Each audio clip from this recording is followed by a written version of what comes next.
When Apple debuted the HomePod in 2018, it was already late to the smart speaker game. Sure, the company has never worried about tardiness, choosing instead to focus on being the best. Unfortunately, that wasn't the case with its first attempt. The HomePod sounded good, but it lacked a lot of the basic functionality and voice assistant smarts the likes of Amazon and Google offered. Apple has spent the last 5 years improving both HomePod and HomePod Mini, adding features like multi-room audio, multi-user support, and an intercom tool. In 2021, Apple discontinued the original model in favor of the $99 HomePod Mini. But now, the larger version is back with a familiar look, but lots of changes on the inside. Like the first, the new HomePod is best suited for those who've committed to Apple's ecosystem. So if that's not you, I understand if you don't want to go any further. If it is, just know that the company has given its speaker a lot more tools than it had at the launch 5 years ago, including more capable assistance from Siri and more smart home abilities. Plus, the second generation HomePod is $50 cheaper. If you were hoping for a wholesale redesign with the new HomePod, Apple undoubtedly disappointed you. However, there are a couple noticeable changes upon close inspection. First, the speaker's touch panel is now slightly recessed like the HomePod Mini. On the original version, that panel sits flush with the top rim. Second, the power cord is now detachable. This means that if you have an issue with that very necessary component, it should be easier to get a replacement. If you have excellent vision, you might also be able to discern that the 2023 model is 0.2 inches shorter at 6.6 inches tall, if they're sitting side by side. On the inside though, Apple made a host of changes. Both versions have an upward-facing woofer and a group of tweeters around the bottom. For the second generation, Apple reduced the number of tweeters from 7 to 5, angling them slightly upward, where previously they were almost perfectly side-firing. The company also cut the number of voice microphones from 6 down to 4. And perhaps the most important change internally, Apple swapped the iPhone 6's A8 chip for the much more modern S7, the silicon that powers the Apple Watch Series 7. Despite the lack of changes on the outside, the second-gen HomePod is a better speaker because Apple has been improving it and the HomePod Mini over time. The company added stereo pairing and multi-room audio alongside AirPlay 2 a few months after launch of the first-generation model. Multi-user support and audio handoffs were added in 2019, and the intercom feature arrived ahead of the HomePod Mini in 2020. And in 2021, HomePod gained the ability to play any TV audio via an Apple TV 4K over eARC and both spatial audio and Apple Music lossless streaming. So many of the key features Apple is chatting up on the new HomePod are things it has been slowly adding since 2018, and many of which, I'd argue, should have been there from the start. When we reviewed the original HomePod in 2018, one of our biggest gripes was with Siri's limited abilities. Sure, the speaker sounded good, but the lack of polish with the voice assistant made it seem like a work in progress. Apple has done a lot to improve Siri over the last 5 years, so a lot of those issues with the original have been fixed. First, the HomePod, like Siri on your iPhone, is capable of recognizing multiple users. Personal requests can allow it to peek at your calendar, notes, reminders, messages, Find My, and more when you ask. Plus, HomePod can give each member of your family, up to 6 people, their unique responses from certain iPhone apps. What's more, Siri can create recurring home automations without you having to pick up your phone and swipe over to the appropriate app. Even with fewer microphones to pick up your voice, the new HomePod doesn't suffer any performance setbacks.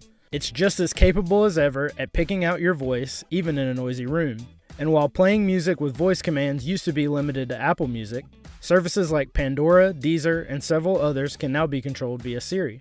HomePod is also a smart home hub, easily pairing with HomeKit and Matter accessories. The new model is equipped with temperature and humidity sensing, info that is displayed prominently in the Home app and can be used to create automations with other smart home devices. Sound recognition is arguably the most notable new feature that Apple is debuting with the new HomePod, but it's not ready yet. It can listen for smoke or carbon monoxide alarms and send a notification to an iPhone, iPad, or Apple Watch. From there, you can check in on what's happening via an audio feed or camera. Audio quality wasn't an issue with the first-gen HomePod, and it's still great here. But like the first version, Apple's choice for tuning won't appease everyone. There's a continued emphasis on voice, so things like vocals in music or dialogue on a TV show or movie take center stage. At times it's fine, though with some genres and content, it leads to a rather subpar experience. Don't get me wrong, for the most part, HomePod sounds outstanding, especially when you put it up against other smart speakers. The fact is, many of those don't sound very good at all, so Apple continues its track record for making a device that has serious audio chops and smart features. There's ample bass for bombastic hip-hop beats, while electropop gets enough low end for its synth-heavy rhythms. Thanks to the HomePod's excellent clarity, detailed styles like bluegrass and jazz shine. Sometimes the bass is a little too subdued for metal or full-band country, and the vocals too forward, but overall, it sets the standard for smart speaker sound. And the HomePod only shines brighter as a stereo pair. When you add a second HomePod in the Home app, the software asks you if you want to use them together. Once you tell it which side the additional unit is on, the app completes the setup for you, assigning the appropriate channel to each speaker. Now everywhere you previously saw a single HomePod icon, you'll see two, constantly reminding you of the stereo arrangement. The double speaker option is great for music. Going back to bluegrass, the two-speaker arrangement adds a lot of dimensionality to each track. There's usually a spatial element to those tunes, but dual HomePods heightens the sensation. When you select a HomePod for use with your Apple TV, you still need to deselect TV speakers. Those aren't disabled just because you've asked the streaming box to also send audio to a HomePod or two. TV audio with a stereo pair is fine, but I can't see using a single unit for the same purpose. In a multi-room setup, you might want to send the sound from a live event like the Super Bowl to a solo speaker, but having just one as your lone living room audio from a TV isn't a great experience. While HomePod beams sound in all directions, with a single speaker it's clear the sound is coming from a fixed location, something that's a lot less noticeable with a pair or with a soundbar. As is the case with vocals, dialogue takes prominence with a HomePod and Apple TV. At times it can be slightly muffled when watching things like live sports. Honestly, if you're looking to improve your living room audio, a soundbar and sub is a better option.